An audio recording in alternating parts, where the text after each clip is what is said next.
Hello बच्चों।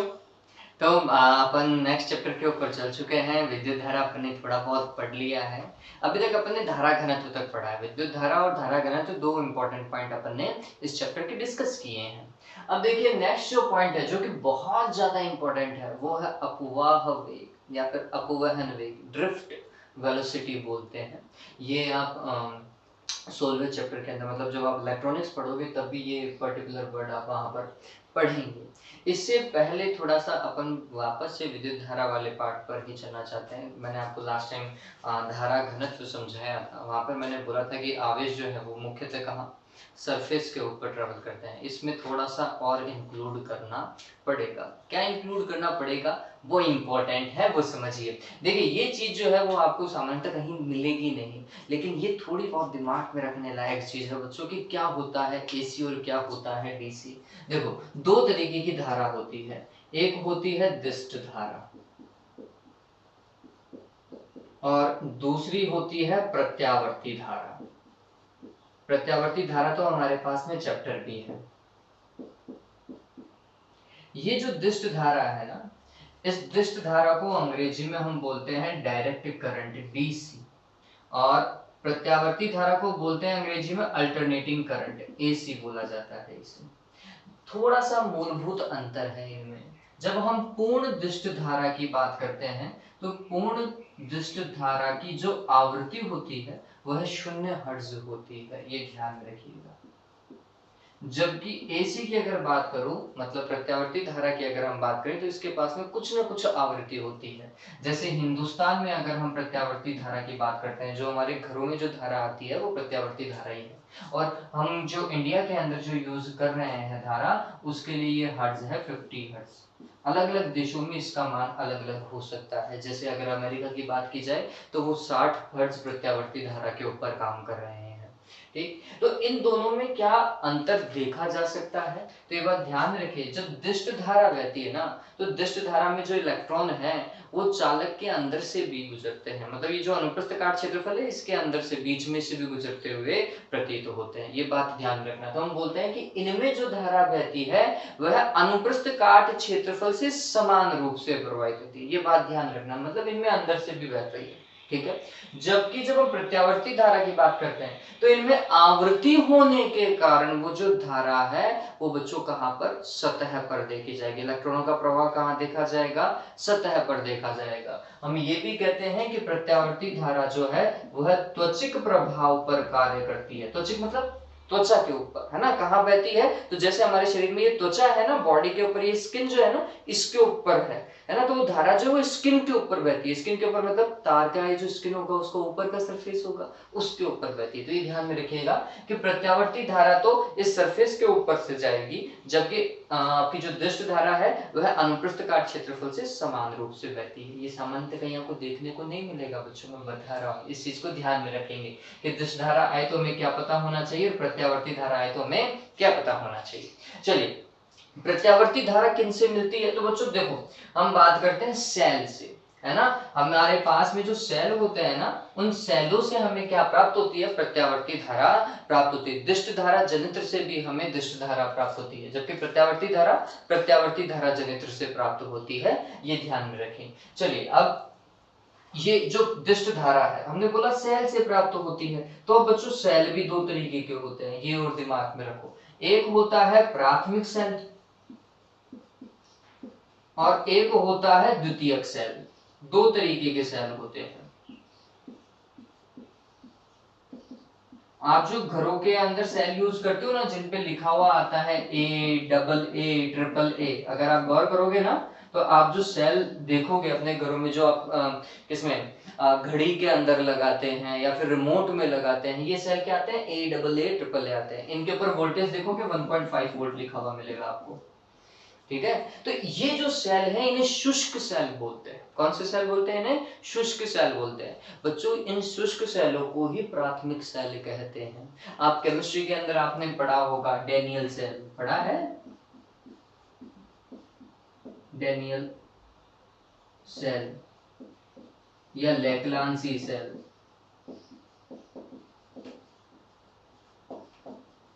है ना। ये सेल भी कौन से सेल है, प्राथमिक सेल है। इन्हें प्राथमिक सेल क्यों बोला जाता है, क्योंकि इनसे एक बार विद्युत धारा प्राप्त करने पर इन्हें वापस से चार्ज नहीं किया जा सकता। मतलब ये एक बार अगर पूरा का पूरा यूटिलाइज हो गया तो हो गया, वापस से आप इसको यूटिलाइज नहीं कर सकते। जैसे अपने घर में जो सेल आता है वो आप देखते हो कि घड़ी रुक जाती है, फिर हम क्या करते हैं, उस सेल को फेंक देते हैं, दूसरा सेल लेकर के आते हैं, ठीक है, फिर लगाते हैं, फिर वापस से घड़ी चलने लग जाती है। तो वो जो सेल आप घर में यूज कर रहे हो वो प्राथमिक सेल है, उन्हें एक बार यूज करने के बाद में हम वापस नहीं यूज कर सकते, मतलब वो रिचार्जेबल नहीं होते बच्चों, है ना, उन्हें वापस से रिचार्ज नहीं किया जा सकता। तो ऐसे सेल जिन्हें सिर्फ एक बार ही आप यूज कर सकते हैं उन्हें आप क्या ध्यान में रखेंगे, प्राथमिक सेल यूज बोलते हैं उन्हें, ठीक है।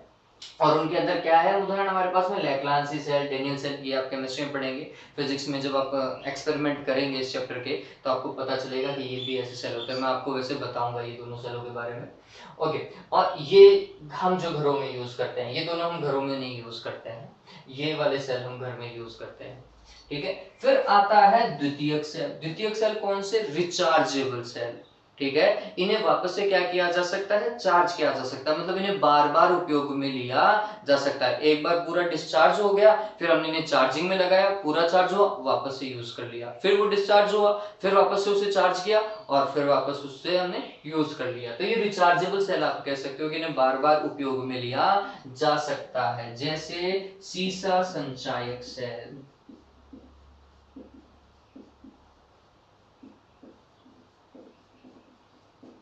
ठीक है। सीसा संचायक सेल जो होते हैं वो कौन से होते हैं, द्वितीयक सेल होते हैं, सेकेंडरी सेल्स होते हैं। अगर इनमें एक और अंतर मैं देखूं तो हम बोले कि ये अनुत्क्रमणीय, प्राथमिक सेल कौन सी, अनुत्क्रमणीय अभिक्रियाओं पर आधारित है, जबकि ये उत्क्रमणीय अभिक्रियाओं पर आधारित है। ये बात ध्यान में रखिएगा, द्वितीयक सेल उत्क्रमणीय अभिक्रियाओं के ऊपर आधारित होता है, जबकि ये अनुत्क्रमणीय, प्राथमिक जो है अनुत्क्रमणीय अभिक्रियाओं पर आधारित है। कोई सेल की परिभाषा एक पूछ ले तो क्या होगा, सेल वह युक्ति है जो कि वास्तविकता में रासायनिक ऊर्जा को किस में कन्वर्ट करती है, विद्युत ऊर्जा में कन्वर्ट करती है। ये ध्यान में रख लीजिएगा, वह युक्ति जो कि रासायनिक ऊर्जा को विद्युत ऊर्जा में परिवर्तित करती है क्या कहलाती है, विद्युत सेल कहलाता है। ये ऐसा आप कह सकते हैं।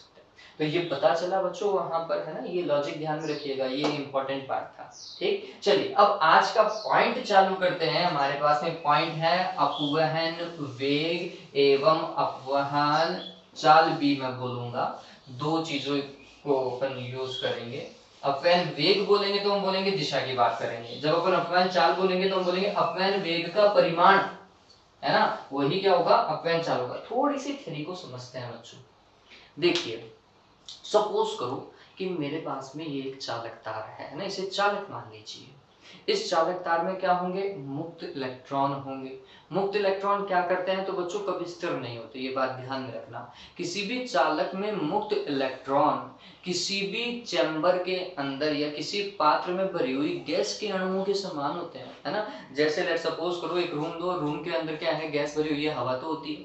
तो हवा के जो पार्टिकल हैं, एयर के जो पार्टिकल है वो कभी स्थिर नहीं होते, वो घूमते रहते हैं यादृच्छिक, कोई गति की निश्चित दिशा नहीं होती, कोई इधर जा रहा है, कोई इधर जा रहा है, कोई इधर जा रहा है, कोई मतलब ये या तो ये पार्टिकल एक दूसरे से टकराते रहते हैं या फिर इन पात्र की दीवारों से वो क्या करते रहते हैं, टकराते रहते हैं और अपनी दिशा को चेंज करते रहते हैं।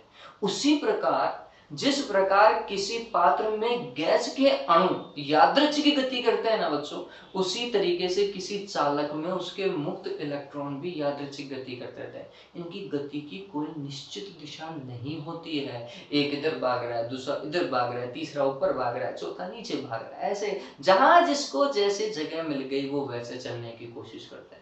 और ये यादृच्छिक गति क्यों करते रहते हैं, तो सोचिए ये रूम टेम्परेचर के ऊपर है इस समय चालक, है ना।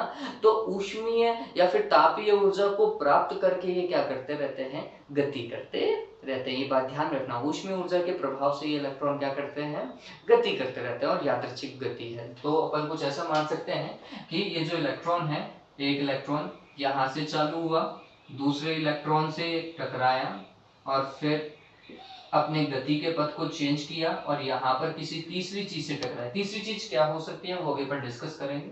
और फिर उसने अपने गति के पथ को चेंज किया और इस तरफ गया, वापस से टकराया, फिर गति के पथ को चेंज किया और फिर इधर चला गया, फिर इस तरफ चला गया होगा, फिर इस तरफ चला गया होगा, तो इस प्रकार वो लगातार क्या करता रहता है, टक्कर करता रहता है और अपने गति के पथ को चेंज करता रहता है। ये मुक्त इलेक्ट्रॉन की कहानी है। ठीक है।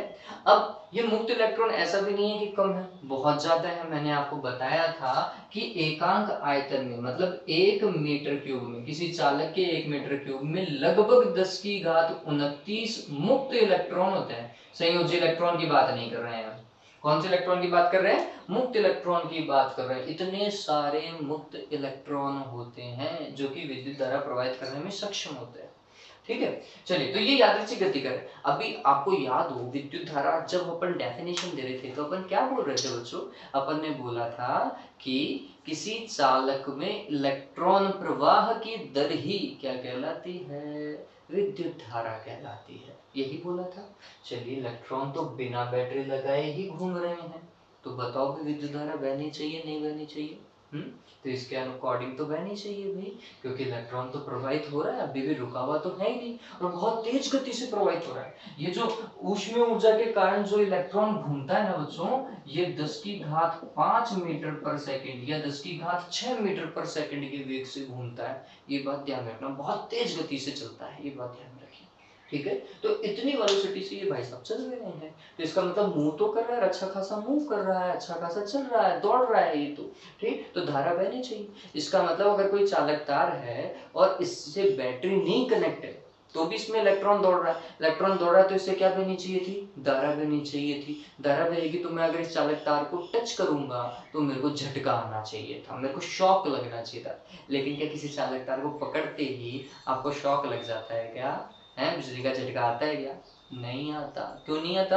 क्योंकि इस चालक तार में जो बैटरी से कनेक्टेड नहीं है उसमें धारा ही नहीं बहती है बच्चों। ठीक है, उसमें धारा क्यों नहीं बहती है, उसका रीजन क्या है, इलेक्ट्रॉनों की यादृच्छिक गति। ये इलेक्ट्रॉन जो है वो एक निश्चित दिशा में गति नहीं कर रहे हैं। जितने इलेक्ट्रॉन आगे की ओर गति करते हैं उतने ही पीछे की ओर, जितने ही ऊपर की ओर उतने ही नीचे की ओर। तो जब इनका औसत बनाया जाता है ना इलेक्ट्रॉनों का, तो औसत हमारे पास में कितना आता है, 0 आता है। ये बात ध्यान में रख लीजिएगा। ठीक है, तो ये बहुत इंपॉर्टेंट है। ये किसी चालक में इलेक्ट्रॉन जो है वो यादृच्छिक गति करते रहते हैं, या किसी चालक के अंदर इलेक्ट्रॉन सदैव गति करते रहते हैं, चाहे उसे बैटरी से जुड़ा हुआ न हो, फिर भी उसमें धारा प्रवाहित क्यों नहीं होती? क्यों? क्योंकि उस समय इलेक्ट्रॉनों की गति पूर्णतः यादृच्छिक होती है। अर्थात यदि चालक में कुछ इलेक्ट्रॉन आगे की ओर जा रहे हैं तो उतने ही इलेक्ट्रॉन पीछे की ओर, कुछ इलेक्ट्रॉन यदि ऊपर की ओर जा रहे हैं तो उतने ही इलेक्ट्रॉन नीचे की ओर जाते हुए देखे जाते हैं। एवं इस प्रक्रिया में जब इलेक्ट्रॉनों के वेग का औसत किया जाता है तो वह कितना प्राप्त होता है, 0 प्राप्त होता है।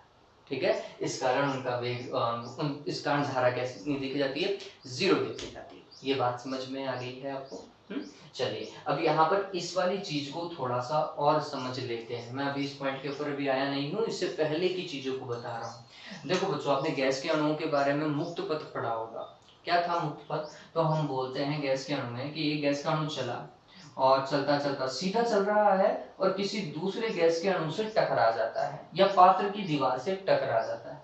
तो इस टक्कर और इस टक्कर के बीच में वो एक सीधी सरल रेखा के रूप में चलता है। दो टक्करों के मध्य कोई भी गैस का अणु एक सीधी सरल रेखीय पथ पर गति करता है। इस सरल रेखीय पथ को मुक्त पथ कहते हैं। क्या बोलते हैं इसे? मुक्त पथ। किससे प्रदर्शित किया जाता है? लैम्डा से।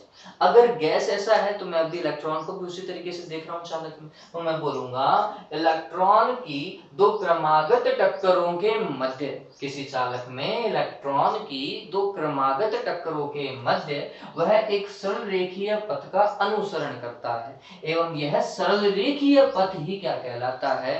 मुक्त पथ कहलाता है। और ये ऐसा तो है नहीं कि इसने एक ही मुक्त ट्रेवल करना है, मुक्त पर ट्रेवल करना है, इसने बहुत सारे ट्रेवल करने हैं। हर बार टक्कर करेगा, हर बार सीधी रेखा में चलेगा, ये बात ध्यान रखना। ऐसे ऐसे ऐसे नहीं चलेगा, वो यूं ऐसे वेव नहीं बनाएगा सांप की तरह, वो सीधा सीधा चलना है। ठीक है, ये ध्यान में रखिए। तो ये यहाँ पे λ3, यहाँ पे λ4, यहाँ पे λ5, यहाँ पे λ6, और इस तरीके से वो लगातार चलता रहा। तो ऐसे मुक्त पथ उसने अलग अलग वाले ट्रेवल किए हैं। ठीक। तो और इन सभी मुक्त पथों का औसत ही औसत मुक्त पथ कहलाता है। ये बात ध्यान में रखिएगा। इन सभी को जब मैं जोड़ूंगा ऐसा λ1 plus λ2 plus λ3 dot dot dot n टक्कर अगर की होगी तो λn पथ और उसमें n का भाग लगा दिया, तो यही औसत मुक्त पथ है। ये बात ध्यान में रखिएगा, ठीक है। नेक्स्ट पॉइंट, विश्रांति काल बहुत ज्यादा इंपॉर्टेंट है। ये परिभाषा तो लिखनी ही लिखनी है। विश्रांति काल का क्या लॉजिक है यहाँ पर वो समझिए।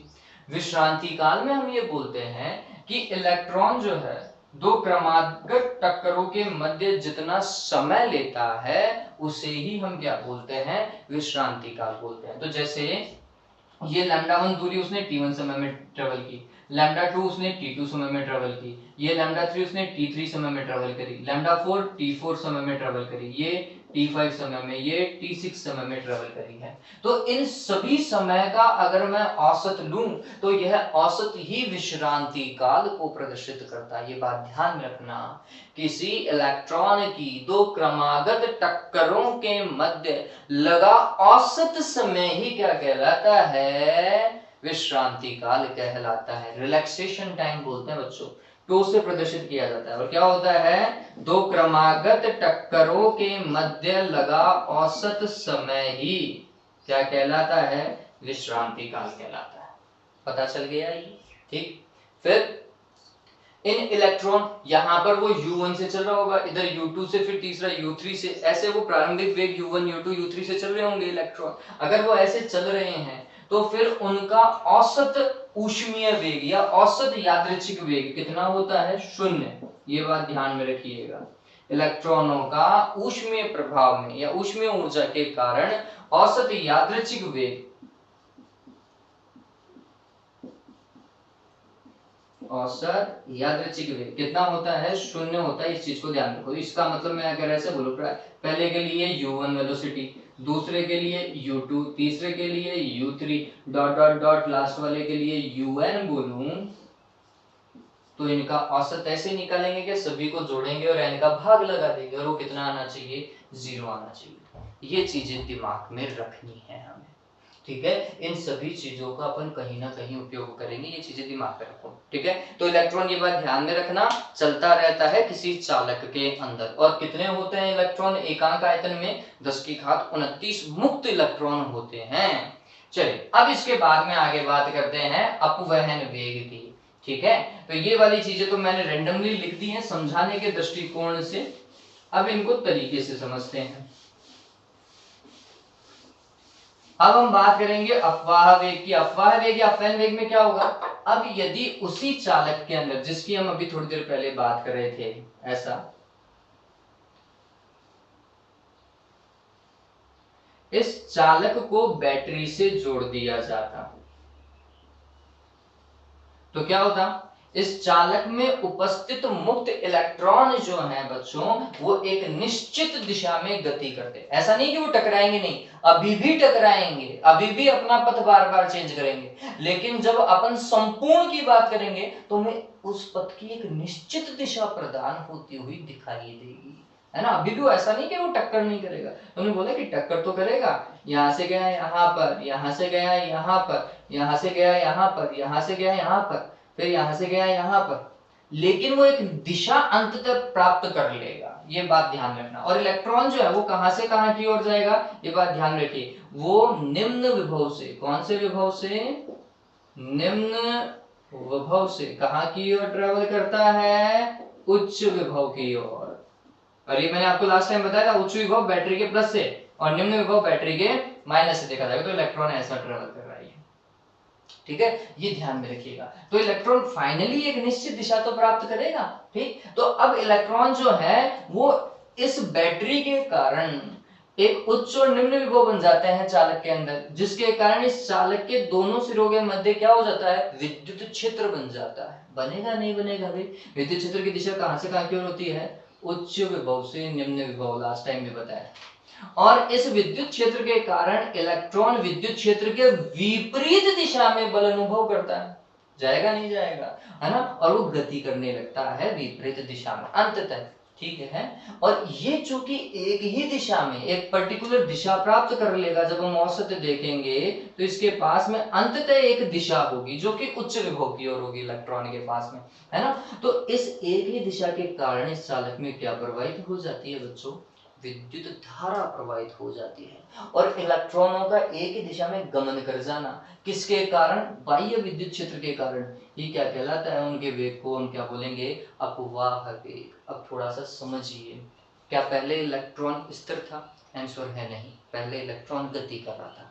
उसकी गति को हमने क्या कहा, तुमने बोला उसकी गति है ऊष्मीय यादृच्छिक गति, ऊष्मा के प्रभाव में उसकी गति, उसे हम क्या बोलेंगे, ऊष्मीय यादृच्छिक गति। दूसरा हमने क्या किया, इनके ऊपर क्या लगाया, विद्युत क्षेत्र लगाया उस चालक के दोनों सिरों के मध्य। फिर इलेक्ट्रॉन फिर भी गति कर रहा है, पहले भी गति कर रहा था, अभी भी गति कर रहा है, अभी वाली गति थोड़ी त्वरित है, ठीक। ये बाह्य विद्युत क्षेत्र के प्रभाव में इलेक्ट्रॉनों की गति हो गई, और एक पहले जो ऊष्मीय यादृच्छिक गति थी। इन दोनों गतियों का जो औसत है, उस औसत को ही क्या कहा जाता है, अपवाह वेग कहा जाता है। इस चीज को ध्यान में रख लीजिएगा, ठीक है। तो मैं इसको परिभाषित कर रहा हूं, और परिभाषा बहुत ज्यादा इंपॉर्टेंट है, वो समझिए। परिभाषा क्या है वो देखते हैं। हमने लिखा इलेक्ट्रॉनों की, समझिएगा इस चीज को, इलेक्ट्रॉनों की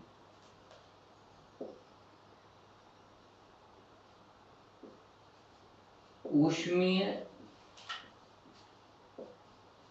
यादृच्छिक गति एवं बाह्य विद्युत क्षेत्र के प्रभाव में गति का औसत ही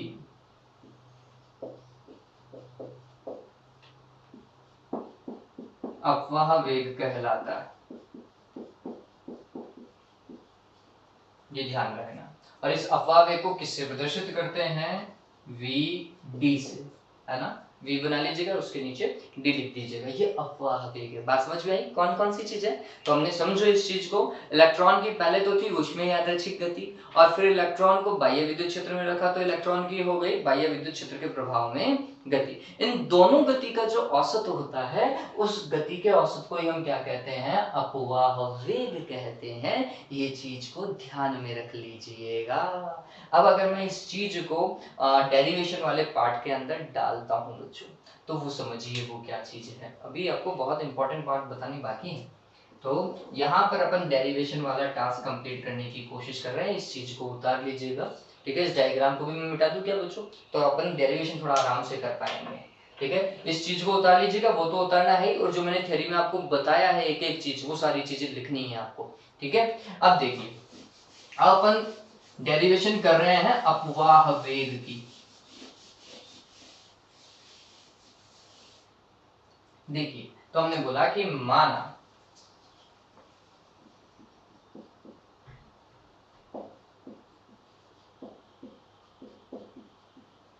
किसी चालक में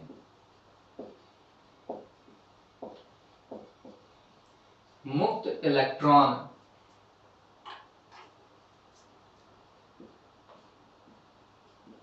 ऊष्मीय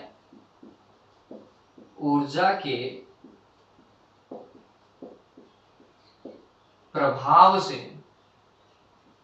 U1, U2, U3 dot dot dot UN प्रारंभिक वेगों से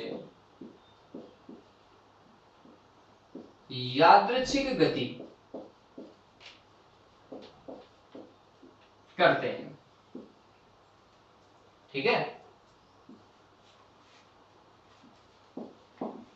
अतः अभी थोड़ी देर पहले मैंने आपको बताया U1 plus U2 plus U3 dot dot dot UN divided by क्या करें बच्चों, N, बराबर में क्या आएगा, जीरो। क्यों? क्योंकि ऊष्मीय यादृच्छिक गति का औसत कितना होता है? शून्य होता है। ये दिमाग में रह जाएगा। हमें इनका सदिश योग देखना है, क्योंकि दिशा बताएंगे तभी जाके तो शून्य हो पाएगा, अदरवाइज तो एक की वेलोसिटी जीरो नहीं है बच्चों, ये बात ध्यान रखना। एक इलेक्ट्रॉन कितने वेलोसिटी से घूम रहा है? 10⁵ मीटर पर सेकेंड। बहुत ज्यादा है बच्चों ये, है ना? आप सोच करके देखो भाई, 1,00,000 मीटर पर सेकेंड की रफ्तार से चल रहा है, ये बहुत ज्यादा नहीं है।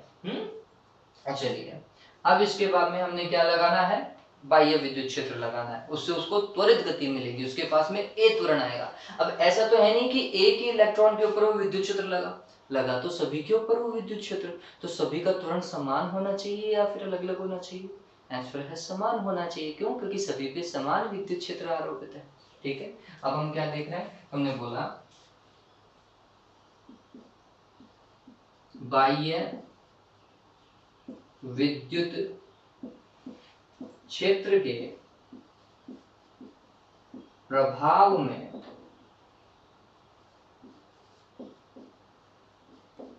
इलेक्ट्रॉन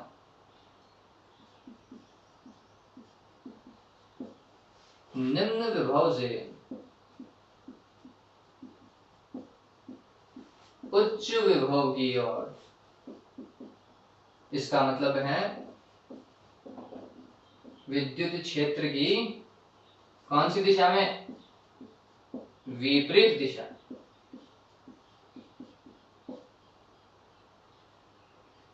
विपरीत दिशा की ओर गति करने लगते हैं या त्वरित गति करने लगते हैं। त्वरित गति करने लगते हैं। ऐसे त्वरित गति नाम आते ही है ना, ऐसा लगता है जैसे इलेक्ट्रॉन और ज्यादा तेज हो गए होंगे, लेकिन एक बात ध्यान में रखिएगा, ये त्वरित गति जो है उनकी ऊष्मीय यादृच्छिक गति से बहुत कम है। एक थ्योरी के अकॉर्डिंग ये लगभग 10⁻10 गुना कम होती है। मतलब अगर वो वाली ये वाली अगर वेग जो है वो 10⁻5 या 10⁻6 मीटर पर सेकंड था, तो ये जो त्वरित गति है विद्युत क्षेत्र के प्रभाव में, जिसे हम अंततः अपवाह वेग भी बोल देंगे। अपवाह वेग का मान बच्चों कितना होता है? 10⁻5 मीटर पर सेकेंड, 10⁻4 मीटर पर सेकेंड, ऐसा होता है। ये बात ध्यान रखना, बहुत कम होती है ये। ठीक है, ऐसे मत समझ लीजिएगा कि इलेक्ट्रॉन दौड़ने लग गया है विद्युत क्षेत्र के प्रभाव में। नहीं भाई, पहले दौड़ रहा था, अब रेंग रहा है, ये ध्यान रखिए। लेकिन वो एक निश्चित दिशा में रेंग रहा है ना? अपने क्या कहते हैं, गोल की तरफ जा रहा है, तो वो गोल अचीव भी करेगा। ठीक है, तो त्वरित गति करते हैं। अतः अब उनका वेग क्या हो जाएगा? तो हमने बोला पहले इलेक्ट्रॉन का वेग v1, और इसे सदिश रूप में लिखूंगा तो पहले वही वाला इलेक्ट्रॉन कितने वेग से चल रहा था? तो आंसर है u1 से। और विद्युत क्षेत्र के प्रभाव में उसके पास में कौन सी गति आ गई? तो हमने बोला AT1 और आ गया। और a क्या है? u is to v। अरे ये हमने पढ़ा है, v is to u plus AT पढ़ा है, नहीं पढ़ा है ना? न्यूटन की गति का प्रथम समीकरण जो अपन पढ़ते हैं ना, गति का प्रथम समीकरण पढ़ते हैं अपन इस चीज को, तो यही चीज हम सदिश रूप में लिख रहे हैं। यहाँ पे कौन कौन सदिश है? अंतिम वेग सदिश है, और u वेग सदिश है, और त्वरण सदिश है।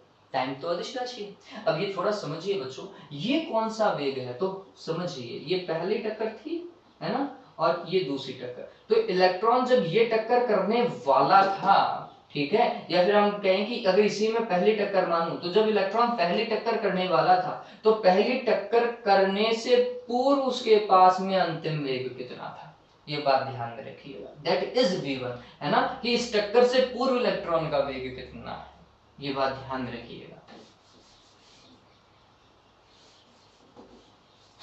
चलिए, तो ये पहले इलेक्ट्रॉन के लिए हो जाएगा, और उसे टक्कर करने में कितना समय लगा? t1 समय लगा। ऐसे ही दूसरे के लिए अपन क्या लिखेंगे? v2 सदिश बराबर क्या हो जाएगा? उसका प्रारंभिक वेग कितना? u2 था, और यहाँ पर ये क्या हो जाएगा? a, और उसे समय कितना लगा होगा? शायद t2 लगा होगा। ठीक है, फिर यहाँ पर तीसरे के लिए लिखे तो v3 लिख देते हैं, और v3 सदिश बराबर क्या होगा? u3 सदिश प्लस a सदिश t3। ठीक है, ऐसे ही अंतिम के लिए लिखा जाए इसी प्रकार अंतिम के लिए, तो ये क्या हो जाएगा बच्चों? vn सदिश। देखिए मैं v कैसे लिख रहा हूँ वो थोड़ा समझ लीजिएगा। आपको ऐसे कर्व देखे तो ये देखो, ये ऐसा v कर्व में चला जा रहा है, जबकि u आपको ऐसा ही दिखाई देगा, है ना। ऐसा कंफ्यूज मत हो जाइएगा कि कहाँ पे u लिखा है कहाँ पे v, तो v देखो बनाने का तरीका ही अलग है। चलिए तो ये क्या हो जाएगा, ऐसा कुछ un प्लस a सदिश और tn, ऐसा ही लिखा जाएगा। अब अगर ये सभी अंतिम वेग हैं तो फिर अपवाह वेग की परिभाषा से जो अपन ने लिखी थी, इन सभी का क्या होना चाहिए था, औसत होना चाहिए था, नहीं होना चाहिए था। ठीक, तो हमने लिखा अपवाह वेग की परिभाषा से। अब समझिए, अपवाह वेग की परिभाषा से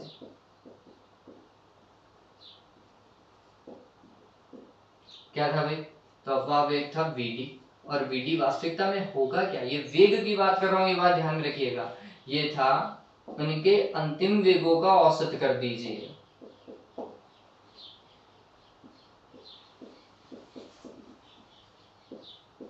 और औसत तो सभी का जोड़ और उसमें किसका भाग लगेगा, n का भाग लगेगा।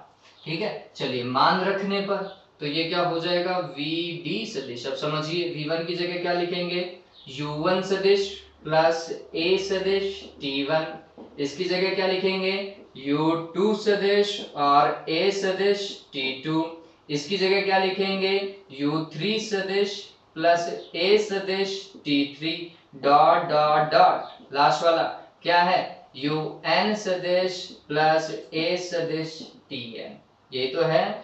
और इसमें भाग किसका लगेगा, n का लगेगा परिभाषा के अकॉर्डिंग। अब देखो u वाले पदों को बीच में प्लस ही तो है, तो मैं साथ में लिख सकता हूं, है ना। तो हमने क्या लिखा, पहले लिखा u1 सदिश, लिख लिया, फिर लिखा u2 सदिश, ये भी लिख लिया, फिर लिखा u3 सदिश जो आ रहा है आगे, ठीक है, फिर डॉट डॉट डॉट लास्ट वाला कौन सा, un सदिश। चलो ये एक साथ हो गए, प्लस देखो आगे देखो at1 बच रहा है क्या इधर से, तुमने लिखा at1, फिर यहां पर at2, फिर at3 और डॉट डॉट डॉट atn लिख दूं क्या, और इसमें भाग किसका लगेगा बच्चों, n का लगेगा। ठीक है, अब इसको और मैथमेटिक्स में कैसे लिख सकते हैं, तो इस चीज को हमने समझा, क्या भाई, u1 plus u2 plus u3 dot dot dot un, ठीक है, और इसमें n का भाग लगा दूं क्या, अलग अलग n का भाग लगा देंगे। यहाँ पे देखो ये सारे a आ रहे हैं ना एक साथ, a आ रहे हैं तो a को क्या कर सकते हैं, कॉमन ले सकते हैं, तो यहाँ पे बीच में प्लस का निशान, a सदिश को क्या लिया, कॉमन लिया। अब क्या बच रहा है, t1 plus t2 plus t3 dot dot dot tn, और किसका, गौर कीजिए समीकरण नंबर 1, ऊष्मीय यादृच्छिक गति का औसत, ऊष्मीय यादृच्छिक गति का औसत कितना होता है, शून्य होता है, लिख सकते हैं। फिर t1 plus t2 plus t3 dot dot dot tn divided by n, मैंने आपको बताया ना विश्रांति काल होता है, तो उसे रिप्रेजेंट करता है नहीं करते हैं, ठीक है, तो वही चीज लिख देते हैं। तो आपको बीच में लिखना पड़ेगा क्या भाई, विश्रांति काल की परिभाषा से एवं समीकरण नंबर 1 से, ठीक है, ये लिख दीजिएगा समीकरण 1 से एवं विश्रांति काल की परिभाषा से। क्या हो जाएगा भाई, विश्रांति काल की परिभाषा बता चुका हूं बच्चों, प्लस a सदिश और यहाँ पर क्या हो जाएगा तो फाइनली हमारे पास में आप नीचे लिख दीजिएगा, चलो मैं लिख देता हूं, vd सदिश बराबर क्या आ गया, a सदिश इंटू टू, आ गया, ये तो हट जाएगा, है ना, ये तो जीरो है, हट गया। ठीक, और टो क्या है, विश्रांति काल है। अभी इसके कॉन्सेप्ट के ऊपर भी आएंगे, वो नेक्स्ट वाले वीडियो के ऊपर आएंगे, लेकिन अभी इतना समझ लीजिए, ये समझ में आ गया इतना तो। चलिए अब हमें सिर्फ और सिर्फ ए सदिश का मान चाहिए। ए सदिश आया किसके कारण था, बाह्य विद्युत क्षेत्र के कारण था। ठीक है, ये तो है, आपने बैटरी लगाई थी ना, उसी के कारण तो आया था, तो इतना उतार लीजिएगा, उसके बाद में अपन देखते हैं। इसको पॉज कर लीजिएगा वीडियो को और उतार लीजिएगा, ठीक है। चलिए अब अपन आगे काम करते हैं, इसे मैं समीकरण नंबर 2 लिख देता हूं, ठीक है। चलो अब आगे काम करते हैं।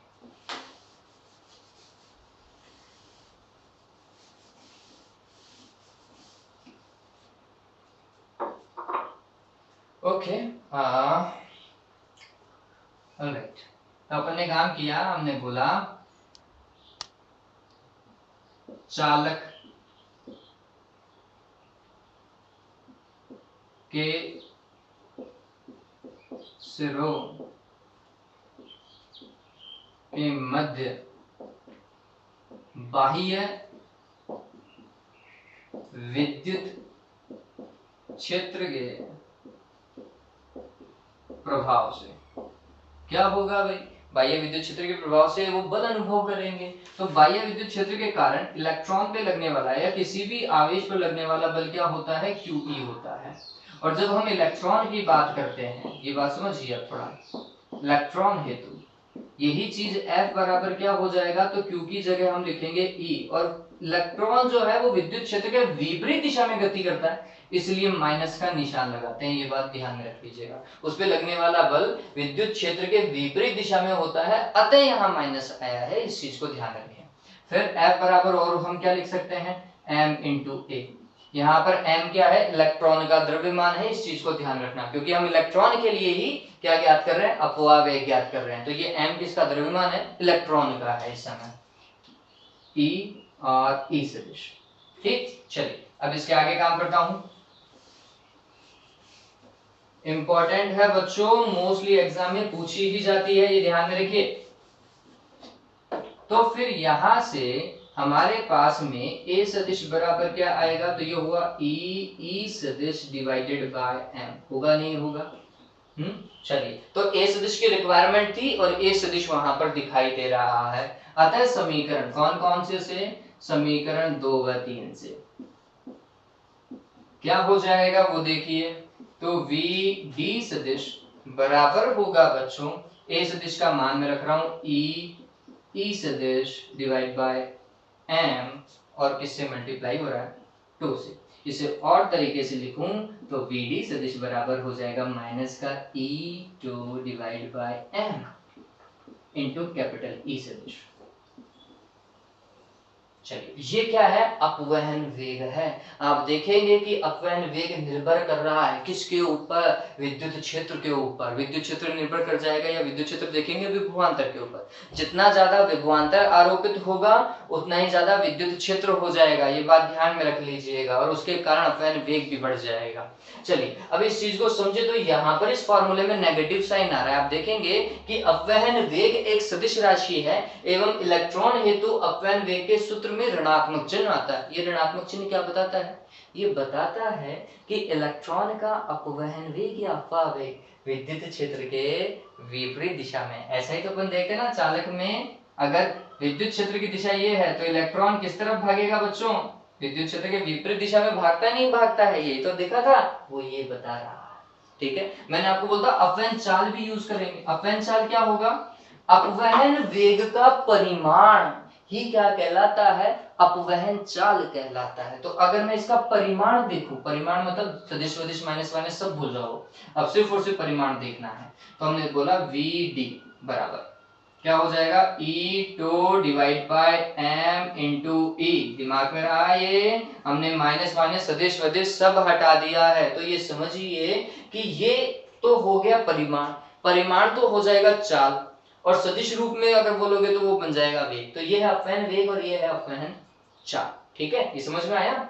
चलिए, अब आपके लिए एक सवाल है, क्या सवाल है वो समझिए। मैंने आपको बताया कि इलेक्ट्रॉन ऊष्मीय यादृच्छिक गति जब कर रहा था, तो उस समय अगर एक इलेक्ट्रॉन की वेलोसिटी नापते तो वो velocity all and almost 10 to the power 5 meter पर सेकंड आ रही थी। ऑलमोस्ट बोल रहे हैं, है ना, लगभग इतनी आ रही है। जब हम अपवहन वेग की बात कर रहे हैं तो ये गति हो गई क्या, 10 की घात -4 मीटर पर सेकंड। अब ये सोचो बच्चों कि इसी वेग के कारण धारा बह रही थी, ऊष्मीय यादृच्छिक वेग के कारण धारा नहीं बह रही थी। तो धारा बह रही है इलेक्ट्रॉनों की अपवहन वेग वाली गति के कारण बह रही है, यही तो हुआ कॉन्सेप्ट। इलेक्ट्रॉन कितनी गति से ट्रेवल कर रहे हैं, 10 की घात -4 मीटर पर सेकंड से गति कर रहे हैं। सोचो ये गति कितनी ज्यादा कम है, मतलब मैं रेंगू ना तो भी इतना तो नहीं रेंग पाऊंगा जितनी ये गति बता रही है मेरे को, कि 10 की घात -4 मीटर एक सेकंड के अंदर। सोचो 0.00001 ऐसा हो रहा है, ऐसा कोई मतलब बहुत कम हो गई है बच्चों। इसको अगर देखें तो ये कुछ ऐसा है कि कोई चीज 17 मिनट के अंदर 1 मीटर तय कर पा रही है। 17 मिनट लग जाएंगे 1 मीटर को ट्रेवल करने में। अगर ऐसा है, इलेक्ट्रॉन अगर इस गति से ट्रेवल कर रहा है, तो आपके घर में मतलब कुछ ऐसा होना चाहिए कि आप स्विच ऑन करो और अगर 2-3 मीटर लंबा वायर भी हुआ पंखे तक पहुंचने का, तो पंखों को चलने में और स्विच को ऑन करने में शायद आधे घंटे का टाइम गैप हो जाएगा। ऐसा ही हो रहा है क्या? क्या ऐसा होता है क्या कि स्विच को ऑन करते हैं और पंखा आधे घंटे बाद में जलता है? मैं पुरानी वाली ट्यूबलाइट की बात नहीं कर रहा हूँ, ठीक है? तो अपने बल्ब की बात कर लो कि आपने ऑन किया और आधे घंटे बाद में बल्ब जलता है। ऐसा बल्ब के साथ में कभी हुआ है? मेरे घर में तो अभी तक ऐसा हुआ नहीं है बच्चों। मैं तो स्विच ऑन करता हूँ और बल्ब उसी समय ग्लो कर जाता है। तो मेरे को आप कारण सोच करके बताएंगे, कमेंट बॉक्स में मैं देखता हूँ कि कितनों के आंसर मिलते हैं मेरे को।